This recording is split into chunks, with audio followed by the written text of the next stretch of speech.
Railway platform पर खड़ी वह लड़की आखिरी बार मुझे देख रही थी और मुझे तब भी समझ नहीं आया था कि वह सिर्फ शहर नहीं बल्कि मेरी पूरी जिंदगी छोड़कर जा रही है। उस दिन प्लेटफॉर्म पर बहुत भीड़ थी। कोई अपने सामान के साथ भाग रहा था तो कोई किसी अपने को विदा कर रहा था।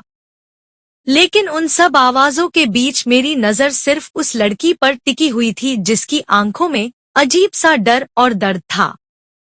उसका नाम अनुष्का था और शायद वह मेरी जिंदगी की सबसे खूबसूरत गलती थी।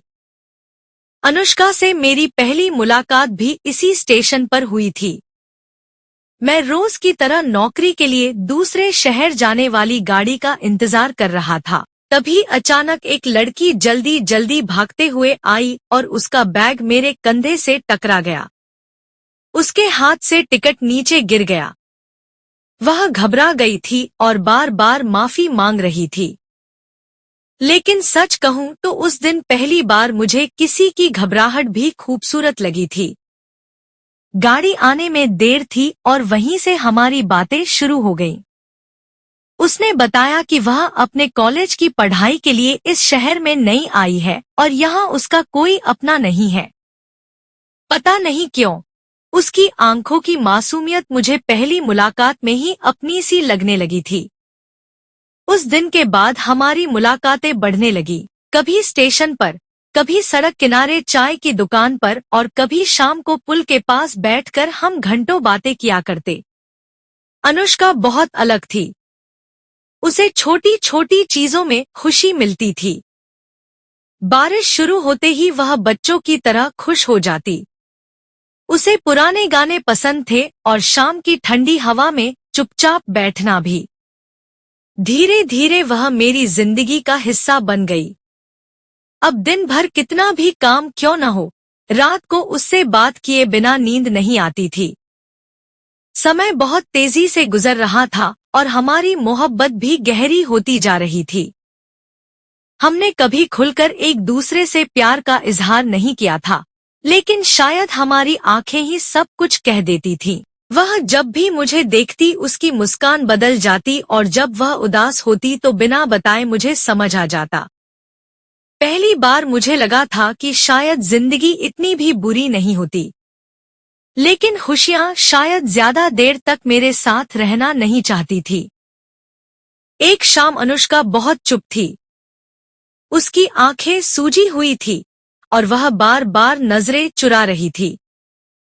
बहुत देर बाद उसने कहा कि उसके घर वालों ने उसकी शादी तय कर दी है और अगले हफ्ते उसे यह शहर छोड़कर जाना होगा। उस पल मुझे ऐसा लगा जैसे किसी ने मेरे अंदर सब कुछ तोड़ दिया हो। मैं उसे देखता रह गया लेकिन आवाज जैसे कहीं खो गई थी। मैंने सिर्फ इतना पूछा कि क्या वह खुश है। उसने मुस्कुराने की कोशिश की लेकिन उसकी आंखों से आंसू बह निकले। उसने कहा कि हर इंसान अपनी जिंदगी अपनी पसंद से नहीं जी पाता। उस दिन के बाद हर मुलाकात दर्द बन गई। हम दोनों जानते थे कि हमारे पास समय बहुत कम है, लेकिन फिर भी कोई कुछ नहीं कर पा रहा था। मैं कई बार सोचता कि उसे रोक लूं, उसके सामने अपने दिल की सारी बातें रख दूं, लेकिन फिर उसकी मजबूरियां सामने आ जातीं। शायद सच्चा प्यार वही होता है जहां इंसान अपने दर्द से ज्यादा सामने वाले की इज्जत और मजबूरी को समझता है। फिर वह आखिरी दिन भी आ गया। स्टेशन पर वही भीड़ थी लेकिन इस बार सब कुछ अलग लग रहा था। अनुष्का सफेद कपड़ों में खड़ी थी और उसकी आंखें लगातार नम थी। गाड़ी आने की घोषणा हो चुकी थी। मेरा दिल इतनी तेजी से धड़क रहा था जैसे अभी रुक जाएगा। वह मेरे बिल्कुल सामने आई और बहुत धीरे से बोली कि अगर अगले जन्म में मोहब्बत सच में मिलती है तो मैं सिर्फ तुम्हारी होना चाहती हूँ।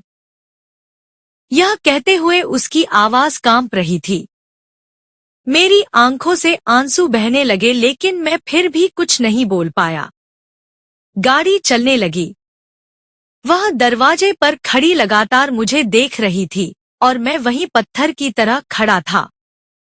कुछ ही पल में गाड़ी मेरी आंखों से दूर हो गई लेकिन ऐसा लगा जैसे उसके साथ मेरी पूरी दुनिया चली गई हो। उस रात मैं बहुत देर तक उसी प्लेटफॉर्म पर बैठा रहा। लोगों की भीड़ धीरे धीरे खत्म हो गई, लेकिन मेरे अंदर की खामोशी और बढ़ती गई। आज कई साल बीत चुके हैं, जिंदगी आगे बढ़ गई है, लेकिन जब भी किसी स्टेशन पर गाड़ी रुकती है तो मेरी नजर अनजाने में भीड़ के बीच उसी चेहरे को ढूंढने लगती है। अब समझ आता है कि कुछ लोग जिंदगी में हमेशा साथ रहने के लिए नहीं आते। कुछ लोग सिर्फ हमें सच्ची मोहब्बत का मतलब समझाने आते हैं। अनुष्का आज मेरे साथ नहीं है, लेकिन उसकी आखिरी आवाज आज भी मेरे दिल में जिंदा है। और शायद यही अधूरी मोहब्बत की सबसे बड़ी सच्चाई है कि वह खत्म नहीं होती, बस इंसान के अंदर हमेशा के लिए बस जाती है। दोस्तों, उम्मीद करता हूँ आपको हमारी कहानी पसंद आई होगी। कहानी पसंद आई हो तो वीडियो को लाइक करें, चैनल को सब्सक्राइब करें और हाँ, नोटिफिकेशन बेल को जरूर दबाएं ताकि अगली आने वाली सभी वीडियो सबसे पहले आपको मिले। कमेंट में अपनी राय जरूर दें ताकि आने वाले वीडियो में सुधार किया जा सके। धन्यवाद।